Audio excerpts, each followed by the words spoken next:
Welcome, everyone, to the China History Podcast. This is Laszlo Montgomery, as usual, I might add, bringing you the lucky 8th installment of this series that has explored the historical timeline of the great nation of Singapore. Singapore was first granted sovereignty by Britain on June 3rd, 1959. I mentioned Lee Kuan Yew's historic win and the speech at City Hall on that day. And from 1959 to 1963, Singapore was a country with full internal self-government, but they still hadn't cut the cord with Britain. I also mentioned how in January 1959, Fidel Castro prevailed in the Cuban Revolution and how this spooked Tunku Abdul Rahman, Malaysia's prime minister. You recall from last time, Singapore from 1959 to 63 was quite a hotbed of communism, Marxism, and far-left agitation, and this is what increasingly concerned Tunku Abdul Rahman and made him rethink his strategy. We left off last time right on the cusp of the merger between Malaysia and Singapore following Prime Minister Abdul Rahman's grand design speech, where he finally opened the door to admitting Singapore into the Federation of Malaysia. As part of the Tunku's grand design, a condition of merger called for an expansion of the Federation of Malaya to include the North Borneo territories, former British colonies that are today's East Malaysia states of Sabah and Sarawak. Tunku Abdul Rahman wanted not only the formidable natural resources of these former colonies, he wanted their population too. These people weren't necessarily Malay, but being indigenous to Borneo, like the Dayaks mentioned in that Hakka Gongsi series, they were considered close enough. He also didn't like how those April 1961 by-elections went in Singapore, and after years of not entertaining the requests from more than a few Singapore political leaders to consider a merger between the two territories, he suddenly and unexpectedly changed his mind. He saw the way things were going in Singapore, and in order to cut a potential communist victory off at the pass, he called for a merger with Singapore. In July of 1961, at a time of political crisis in the life of Lee Kuan Yew and the People's Action Party, a split occurred in the left wing of the PAP, bolted, and formed a new party the following year in September 1962 called the Barisan Socialists. Barisan Socialist leaders were dead set against a merger for the simple reason that if such a union was made, it was almost a given that they'd be rounded up by the Tunku's internal security forces and thrown in prison. The Malaysian Prime Minister was a well-known Cold Warrior, and after all the years of the Malayan emergency, fighting communists, his distaste for them was well known. Barisan Socialist leaders did everything they could to rally the people to their side, convincing them of all the bad that would befall Singaporeans if a merger happened, and they ended up under the thumb of Malaysia. On August 24th, 1961, the Tunku had met with Lee Kuan Yew, and the two formally agreed on the creation of Greater Malaysia. And as part of the deal, however, the Tunku was insisting that all perceived left-leaning pro-communist troublemakers in Singapore be arrested and locked up in prison. Lee wasn't willing to go that far. Not yet. The potential fallout might make him a bit too radioactive in the eyes of a large swath of the Singapore public. After shaking hands with the Tunku, Lee returned home to sell the idea to the Singaporean people before the matter could be voted on in a national referendum, supporting or rejecting the merger with Malaysia. 1961 was a tense time on the streets of Singapore. A lot of incendiary rhetoric was being bandied about. No one wanted to spark any major unrest because that might lead to British troops on the streets to quell the disturbances and setting the cause of Singaporean independence back indefinitely. Lee Kuan Yew used appearances on radio programs to take his pro-merger message directly to the people of Singapore. And using his skills as a great communicator, he very effectively and convincingly explained his position to the people. And he also pointed out why the Barisan Socialists and their anti-merger stance was the wrong choice. And watching what was going on from his office at 10 Downing Street, British PM Harold Macmillan invited Tunku Abdul Rahman and Lee Kuan Yew to London to discuss this matter of the merger. One thing that appealed to both the Tunku and the British PM was that with this merger, the chances were nil that Singapore would end up becoming a client state of Mao's PRC, at that time just emerging from the worst famine and man-made disaster in human history. When the PAP left wing bolted from the party and became the opposition, the merger was still an iffy proposition and in no way a sure thing. But when the referendum was held on September 1st, 1962, 71% voted in favor, with many swayed by Lee Kuan Yew's exhortations heard on the radio.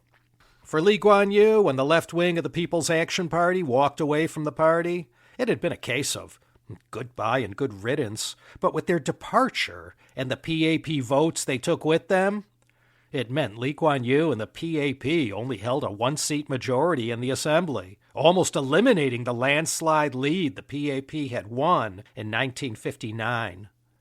Then, amidst all this uncertainty and anxiety, at 2 a.m. on December 8th, 1962, a revolt broke out in Brunei.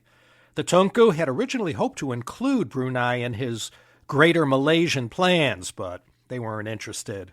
Not with all that offshore oil and Shell Petroleum spreading all that cash around. Who needed Malaysia? Confident Barisan socialist leaders threw their support behind the rebels in Brunei who were fighting against British and Commonwealth forces. The rebels were ultimately defeated after a couple weeks of heated, bloody battle.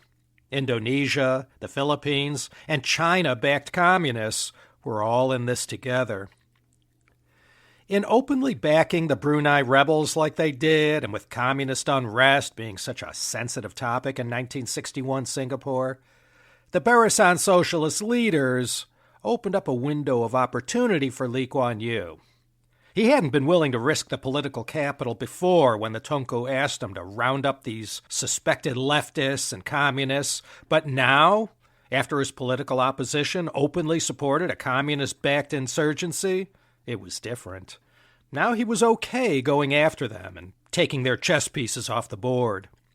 What resulted was Operation Coldstore, which went down on February 2nd, 1963. It was originally supposed to happen on December 16th, 1962, but for a number of reasons, Lee delayed it, much to the ire of the Tunku, who thought he had a deal with the PAP leader. This covert anti-communist action was green-lighted at the highest levels by the governments of the Malayan Federation, Singapore, and Britain. Of the 169 names on the Singapore blacklist targeted for arrest in this operation, including the leaders of the Barisan Socialist Party, 113 were apprehended and thrown in Changi prison. They were all charged with essentially plotting to turn Singapore into a communist Cuba. Lee Kuan Yew was concerned about the probable backlash to this bold move, but at least he had kneecapped the opposition, and in doing so, he got Tunku Abdul Rahman off his back. The July 9th, 1963 Malaysia Agreement, or the agreement relating to Malaysia between the United Kingdom of Great Britain and Northern Ireland, Federation of Malaya, North Borneo, Sarawak, and Singapore, was signed on Malaysia Day, August 31st, 1963. But because of Indonesia's objections regarding North Borneo joining, things got delayed, and with these winds blowing in their sails, on September 16th, 1963, Singapore joined the independent Federation of Malaysia, and this lasted for 693 days, or 99 weeks. Here's also where Malaya became Malaysia. With this matter now taken care of, later in September of 1963, Lee called for snap elections, and once again, after convincing the voters of his vision, it was another PAP landslide, with 37 seats won versus only 13 for the greatly diminished Barisan Socialists. Between the outcome of Operation Coldstore and some serious, behind-the-scenes political maneuvering, the PAP had made fast work of their rivals. As these momentous events were happening in Singapore and Malaysia, a 40-year-old Lee Kuan Yew began walking in the direction of the world stage. Now keep in mind, while this was happening in Singapore, these were the times of such marquee historical leaders like JFK, Khrushchev, Mao, Fidel, Nehru, Nasser, de Gaulle, and Kwame Nkrumah. Lee Kuan Yew was just beginning to carve out his own destiny in world history. With the merger complete, all the politicians and leaders in Singapore and Malaysia had to do now was figure out a way to maintain racial, social, economic, and religious harmony. And that was, and perhaps always will be, one of the toughest nuts in the universe to crack. But the powers that be, north and south of the Johor Strait, gave it the old college try, and now we'll see how it all played out. Some of the key terms of the merger agreement called for Singapore to allocate 40% of its total revenues to the federal government. A $150 million loan would be offered to the North Borneo territories, with $100 million of that interest-free for 5 years. The development of the Singapore-Malaysia Common Market would transition over a period of 12 years. Singapore citizens would retain their Singapore citizenship and become Malaysian citizens who are only eligible to vote in Singapore elections. That Singapore-Malaysia Common Market was one thing Lee Kuan Yew really had his eye on, that hinterland, all those natural resources, the size of the combined Singapore-Malaysia market, the low-cost labor, all integrated with Singapore's industrial processing and manufacturing, the port, the financing. This common market with Malaysia was a huge enticement to Singapore's leaders, not to mention the industrialists. Lee and his fellow PAP stalwarts also knew Singapore's future prosperity was doubtful without that Malaysian hinterland in their backyard and all the economic benefits it brought them. They couldn't go back to planting Gambier. Again, no one knew back then what they know now as far as Singapore's massive wealth and global importance. But no matter in which direction they went, it was uncharted territory, and this caused a lot of political anxiety. Back when the Tunku was first indicating that he was open to a possible merger between Malaysia and Singapore, there was one person who was dead set against it. And that was Indonesia's president, Sukarno. He did not want that merger to go ahead. And as far as peeling away the northern part of Borneo Island away and adding that non-contiguous real estate to the Malaysian Federation, well, he didn't like that either. Sukarno had even accused the Tunku of being part of this, quote, British neo-colonial project. In early 1965, after Sukarno began distancing his government away from the Western powers and styling himself and Indonesia as the leader of the Third World, he aligned his country with the People's Republic of China. And on the island of Borneo, third largest island in the world after Greenland and New Guinea, you still had those British former colonies of today's Sabah and Sarawak, as well as Brunei. Sukarno thought that should become part of Indonesia. Abdul Rahman said, those territories belong to Malaysia. Malaysia was not going to back down on this matter. It was one of the foundation stones of the Tunku's strategy to fortify and enhance the Malay demographic in an expanded Malaysia that included today's Western and Eastern Malaysia. And therein lie the rub. Sukarno pushed back on the Tunku and carried out a vigorous campaign known as the Period of Konfrontasi that followed a speech Sukarno gave on May 3, 1964. In that speech, Sukarno had drawn a line in the sand as far as his thoughts regarding the Malaysia-Singapore merger plans. This period of Konfrontasi, or confrontation, lasted for more than 3.5 years, finally petering out around the time Suharto arrived on the scene. For this struggle, Sukarno even further aligned himself with the PRC and offered Mao favors and received Mao's support in his anti-Malaysian endeavors. In mid-1965, Singapore experienced over 40 bombings from saboteurs sent from Indonesia. It was a time of unrest, I guess you could call it. But in the end, despite all the terror and unrest, Sukarno was eventually overthrown, and that was one less confrontation that the Malaysian government had to deal with. And all the Mao-backed communist Indonesian PKI, who had caused so much grief, had to run and hide. Suharto's military did kill about 500,000 of them and their supporters. Here is where the first of several problems reared its ugly head that ultimately doomed the Singapore-Malaysia merger. You see, there was this so-called gentleman's agreement made between the Tunku and Lee Kuan Yew, which essentially said that they promised not to drift into each other's political lanes. The formal agreement offered Singapore a large measure of autonomy, and Lee Kuan Yew was able to remain Singapore's PM. But the downside was that Singapore had to accept a smaller say in government. They were limited to only 15 seats in the parliament, and both promised not to meddle or participate in each other's elections. But that promise didn't last long when UMNO did exactly what it said it wouldn't do. It contested these September 1963 Singapore elections through the candidates they supported in the Singapore Alliance Party. The party consisted of the local branches of the three main parties in Malaysia's ruling Alliance Party: UMNO, the Malayan Chinese Association, and the Malayan Indian Congress. They campaigned on a platform containing various flavors of the PAP didn't treat Malays well. Apparently, none of the three Malay-dominated districts of Singapore bought into their rhetoric, and the Singapore Alliance Party performed poorly in the election, winning nothing. But the Tunku broke that agreement not to get mixed up in Singapore election politics, so right away this whole merger idea was not looking good.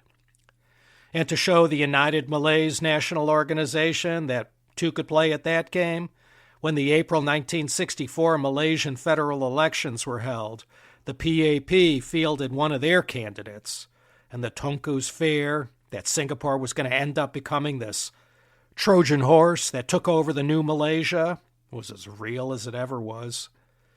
Lee's PAP candidates in the Malaysian elections saw only one candidate winning in Selangor.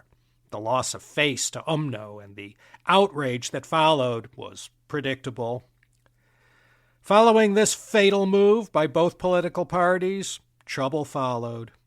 With the PAP and UMNO both outraged and indignant at each other's gall and doing exactly what they both promised not to do, what followed was a none-too-subtle verbal brawl.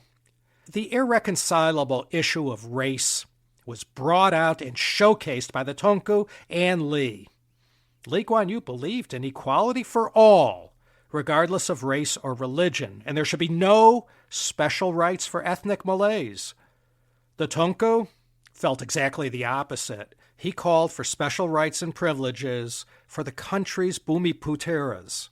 The term Bumiputera comes from the Sanskrit word son of the land and describes the Malay and indigenous people of Malaysia, the Orang Asli.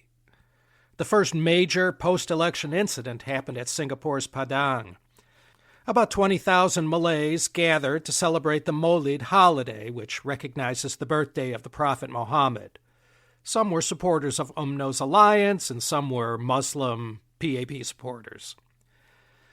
Just prior to this event, on July 12, 1964, at a theater in Pasir Panjang, speaking on behalf of UMNO, Secretary General of the party and a major figure from this time, Syed Jafar Albar, went on stage and just dumped on Lee Kuan Yew and the PAP, and even went as far as to say, quote, "The fate of Malays is even worse than it was during the Japanese occupation," end quote.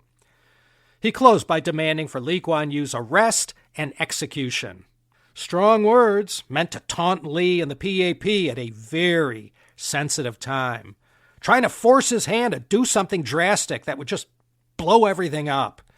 And this all led directly to the events of July 21st, 1964.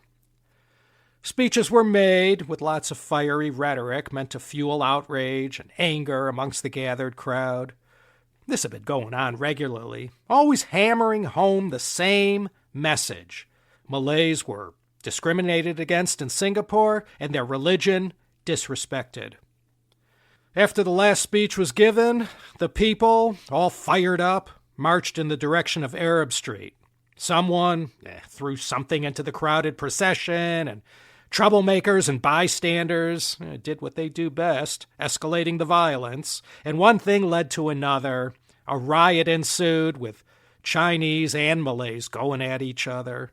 The mayhem didn't spread throughout Singapore, and it was mainly centered around Geylang and Kallang. The PAP supporters who attended the rally had to run for their lives and seek shelter at Kallang Airport until it was safe to come out. Ensuring everything went off peacefully at such a public event was the responsibility of internal security, a branch that was under the federal government in Kuala Lumpur. The Tunku took his sweet time to restore order. By the evening, there was a major police presence who were able to quell the rioting and fighting, and a curfew was imposed. The next day, on July 22nd, 1964, more rioting took place, and this went on for 4 days. 23 deaths and 454 injured. Not long after, on September 2nd, 1964, more of the same, but not so bad. A trishaw driver was killed, which sparked local violence that spread. 13 more people killed, 106 injured, and nearly 1,500 people arrested. There was plenty of blame to go around, and don't forget, Konfrontasi was still simmering, and there were Indonesian saboteurs operating covertly in Singapore, always willing to lend a helping hand to upset the apple cart. Besides these riots in July and September 1964, more followed. On March 10th, 1965, some saboteurs from Indonesia rode a sampan from Batam Island to Singapore and planted a bomb in MacDonald House, located on the Zhongshan Lu of Singapore, Orchard Road. MacDonald House, at that time, housed the offices of Hong Kong Shanghai Bank. 3 of their staff were killed in the blast. The culprits were found, tried, and found guilty, despite a plea for clemency from President Suharto. They were later executed. And on the day of their hanging, the Singapore embassy in Jakarta was attacked by a mob. And for a while, things were quite tense between Singapore, Malaysia, and Indonesia, even after Indonesia toned things down with the Konfrontasi. There's also a counter-narrative that tells a different story. What really happened and who caused what is still being argued by historians, scholars, and on the streets. The point is that the good people on both sides of the racial divide, the common folk, they were easily manipulable, as are people in my own American society, and I bet in yours too. So keep that in mind as we navigate the perilous waterways of 1960s and 70s Singapore history. This was as intense a battle for the hearts and minds of the people as it was elsewhere. The voice of UMNO in Singapore was the Malay language newspaper Utusan Melayu. The other voice was Syed Jafar Albar, who I just mentioned, who spoke at the Maulid event at the Padang. The paper had fired up the people by pointing fingers at the PAP for being essentially anti-Malay in their policies and actions. Around this time, when a large population of Malays were relocated in order to make way for urban development, this action was pointed at as all the proof that was needed in forcibly moving the mostly Malay people into their new digs elsewhere. The Utusan Melayu seized on this and weaponized the issue to stir up the people. No harder to do back then as it is today. You didn't need the internet to deceive people. There were other ways to spread propaganda. On the PAP side, party leaders were suspicious all along that UMNO operators were behind all the incitement. UMNO thought the opposite, that PAP agents provocateur were behind these disturbances. After the heat got turned up too high, the Tunku and Lee Kuan Yew, as great leaders are forced to do in times like these, went on national radio and appealed for calm. They told the Chinese and Malay citizens of Singapore to cease their violence, settle down, and let the government sort things out. In a couple days, everything returned to normal, and the cleanup and rebuilding proceeded. A 2-year political truce was called for, but it didn't last long. All you homeowners have unique needs. Some feel the need to paint their door a vibrant shade of blue. Others have the need to decorate their bathroom with fish, anchors, and other nautical items.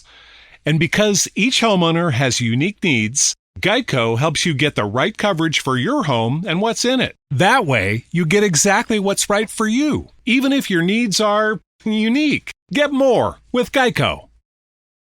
So, 1 year into the merger between Singapore and Malaysia, it was fair to say this wasn't going as planned. But skeptics could say, oh, it was going as expected. When UMNO stuck their finger in Singapore's election pie and Singapore reciprocated in the 1964 federal elections, it really could be said to have been all downhill from that point. Well, the worst riots may have ended, but the issue of special rights for Bumiputeras in Malaysia and Singapore remained. I mentioned these special rights that were reserved for ethnic Malays, and under that umbrella of special rights were familiar things like affirmative action. Same here as in 1965 Singapore and Malaysia. Affirmative action's main purpose was to level the playing field in areas like education, employment, and government benefits. And the Malays, who historically were denied equal access to opportunities, deserved a break. Like any issue, people are both for and against affirmative action. Tunku Abdul Rahman championed this notion. Essentially, what he was calling for was to institute a way to allow more chances for upward mobility for Malays and to openly acknowledge their special status and give a nod to the Malays and Orang Asli and the indigenous people of North Borneo as the original people and settlers of these lands that in 1963 comprised the Federation of Malaysia. And this idea is enshrined in the Constitution of Malaysia, ratified in 1957 at the onset of the Federation of Malaya. Malay scholars pointed to ways throughout colonial history how the British, in governing the Strait settlements, instituted policies that heavily favored the Chinese immigrants and the Peranakans in Malaya. And many argued that the Chinese Malaysians, all throughout the colonial period, were favored by the British for economic reasons, and the Malays had to put up with them and take it or leave it. Despite the colonial advantages the urban Chinese Malaysians enjoyed, thanks in part to their well-known skill set related to entrepreneurship, Malay leaders insisted that Chinese immigrants needed to consider their presence in Malaysia as a privilege. The Tunku said it, and he knew it was true. If the Malays gave up the privileges enjoyed in Article 153, they'd fall even further behind and never get out of their impoverished villages. And he wasn't too far off, I guess you could say. In 1970, of the total Malaysia economy, less than 5% was controlled by Bumiputeras. This problem of economic inequality existed throughout history, everywhere, wherever multiracial societies lived together or too close together. It wasn't a Chinese-Malay problem, it was a human problem. Singapore Prime Minister and People's Action Party leader, Lee Kuan Yew, he looked at things differently. He championed the idea of a Malaysian Malaysia. All that mattered was your nationality. There were immigrants who had come from China and had been living in Malaysia for centuries. They may not have followed Islam, but they were as much a part of the fabric of their Malaysian society as anyone else. And this was long before the British East India Company came to Malaya in the 18th century. On and on it went. Article 153 had a lot of boilerplate examples that Americans are familiar with. Job quotas, quotas to get into schools and universities, access to civil service jobs and government contracts. But it recognized the specialness of the ethnic Malay people in this new country of Malaysia. Lee Kuan Yew, I'll tell you, as an American, it sometimes hurt to hear some of the things he uttered about the U.S., but he wasn't far off the mark when he pointed a finger at something and called us out. I didn't like it, but he was right. In regard to this hottest button issue, he argued that you had to insert a meritocracy in society and government. Nothing else worked. Let me quote from a speech he gave on this subject of Article 153 and what he advocated for. His call for a Malaysian Malaysia. Quote, according to history, Malays began to migrate to Malaysia in noticeable numbers only about 700 years ago. Of the 39% Malays in Malaysia today, about one-third are comparatively new immigrants, like the Secretary General of UMNO, Dato Syed Jaafar Albar, who came to Malaya from Indonesia just before the war at the age of more than 30. Therefore, it is wrong and illogical for a particular racial group to think that they are more justified to be called Malaysians and that the others can become Malaysians only through their favor. The Malay have the right as Malaysian citizens to go up to the level of training and education that the more competitive societies, the non-Malay society, has produced. That is what must be done, isn't it? Not to feed them with this obscurantist doctrine that all they have to do is get Malay rights for a few special Malays and their problem has been resolved. End quote. And for good measure, LKY, always having a flair for the dramatic, concluded his remarks by saying, quote, Malaysia, to whom does it belong? To Malaysians? But who are Malaysians? I hope I am, Mr. Speaker, sir. But sometimes, sitting in this chamber, I doubt whether I'm allowed to be a Malaysian. End quote. And so the situation reached an impasse. Lee Kuan Yew wasn't buying into Article 153. He kept saying the specialness of the Malay people should be acknowledged and supported with affirmative action laws. But Malay special rights, written into the Constitution alone, could not solve the problems of Malay poverty and socioeconomic status relative to the Chinese. So he wasn't going to let go of his Malaysian Malaysia idea. Well, into 1965, the necessary steps were already underway to facilitate this divorce and to agree to disagree and go their own separate ways. Malaysia Deputy Prime Minister Abdul Razak Hussain and one of the PAP's strongest advocates for the merger, Dr. Goh Keng Swee, began laying out the conditions. Now, I'm going to talk more about Dr. Goh in the next episode. Just keep in mind that while I've only mentioned the name of Lee Kuan Yew, he wasn't Singapore's only founding father. Mutual distrust, financial disagreements, racial policies, ideological differences, backpedaling on promises made, and, as I explained, interfering in each other's political affairs after swearing never to do so. There was no way. Whatever Lee Kuan Yew and his closest supporters were thinking, it wasn't going to happen. The good old proverbial last straw that fast-tracked the separation happened when Lee Kuan Yew spoke before the federal parliament in Kuala Lumpur end May to make one last try to push for Malaysian Malaysia. He strongly suggested the government give up on their policies that enshrine the words written into Article 153 of the Constitution. And then on August 7th, 1965, the terms of the separation were all worked out. The signers all gathered together in KL, and the Tunku and Lee Kuan Yew signed on the dotted line. And then on August 9th, 1965, the Malaysian Parliament voted 126-0 in favor of a constitutional amendment expelling Singapore from the Federation. And you could see this video on YouTube. Lee Kuan Yew, he went on Singapore TV and in a televised press conference announced that Singapore was now a sovereign, independent nation, no longer part of Malaysia. And in a widely remembered TV moment in Singapore history, on the morning of the nation's founding, when asked by a reporter about the separation, Lee gave a very emotional, Oscar-worthy reply about his innermost feelings for what had just happened, and clearly shaken, he began, quote, "For me, it is a moment of anguish, because all my life," and then right at that moment, an emotional Lee Kuan Yew had to stop, tears forming in his eyes, and there was about 1:15 of silence as he tried to gain his composure. And then he continued through his tears, with the TV cameras rolling, his voice breaking, quote, "The whole of my adult life, I have believed in merger and the unity of these two territories. You know, it's a people connected by geography, economics, and ties of kinship."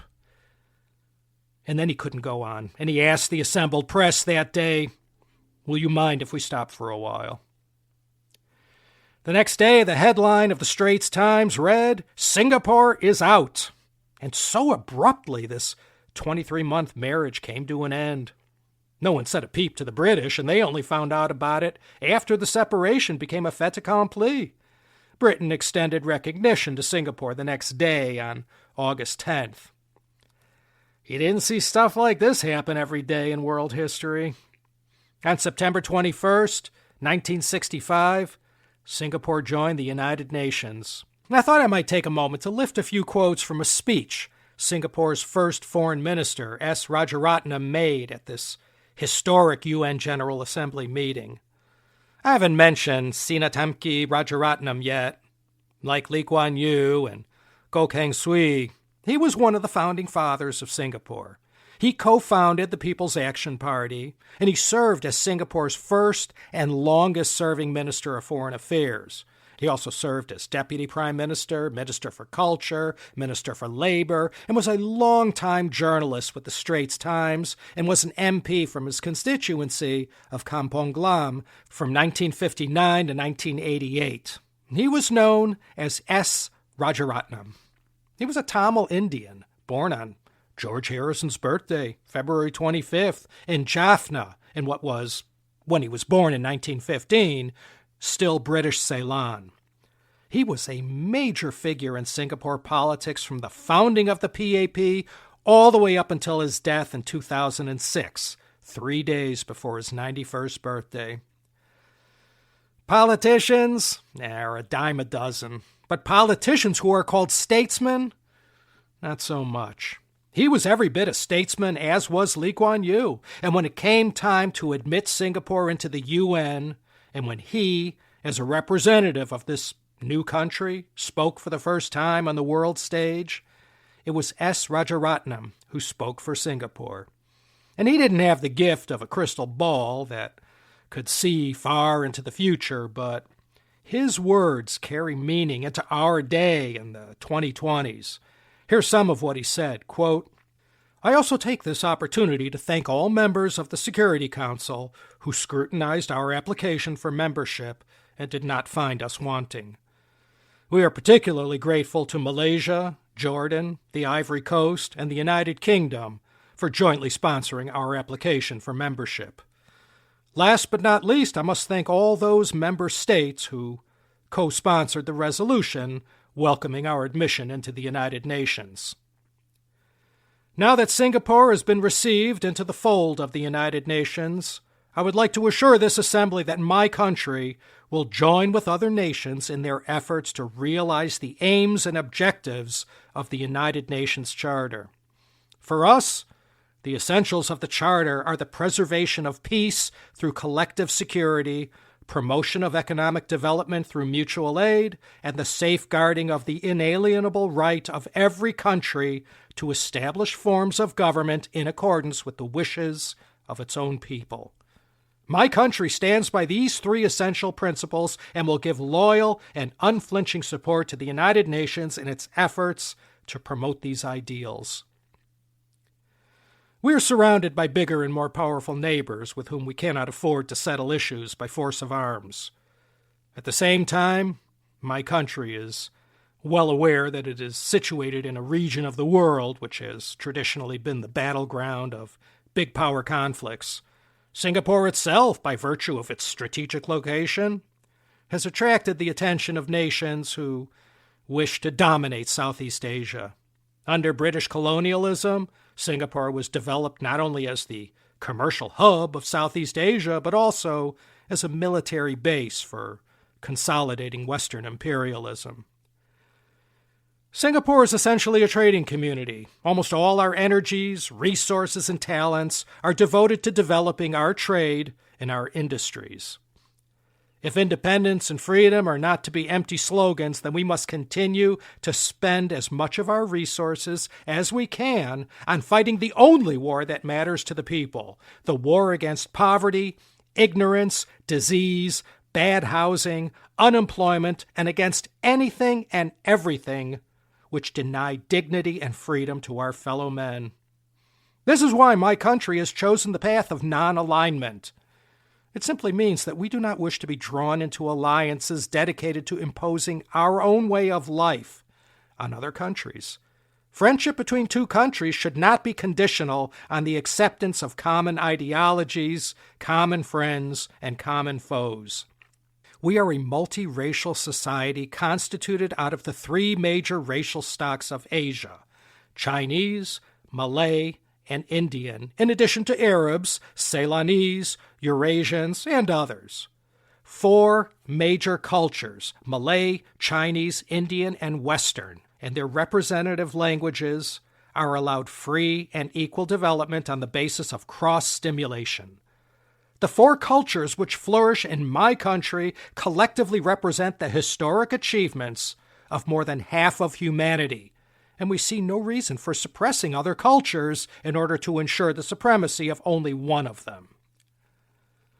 The multiracial and multicultural character of my country has made us somewhat skeptical of those who preach the superiority and exclusiveness of one culture and one race.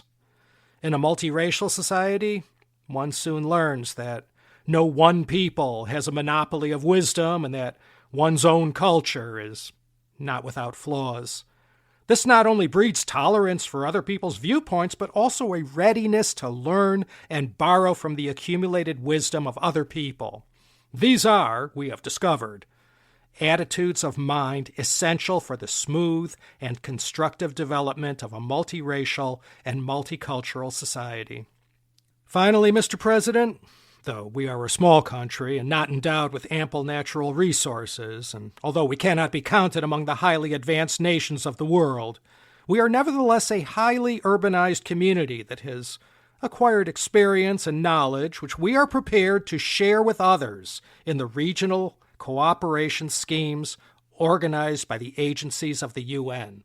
This is what the United Nations means to us, and despite the cynics who focus attention on its many shortcomings, my country has faith in the future of the United Nations, simply because without it, there is no worthwhile future for humanity.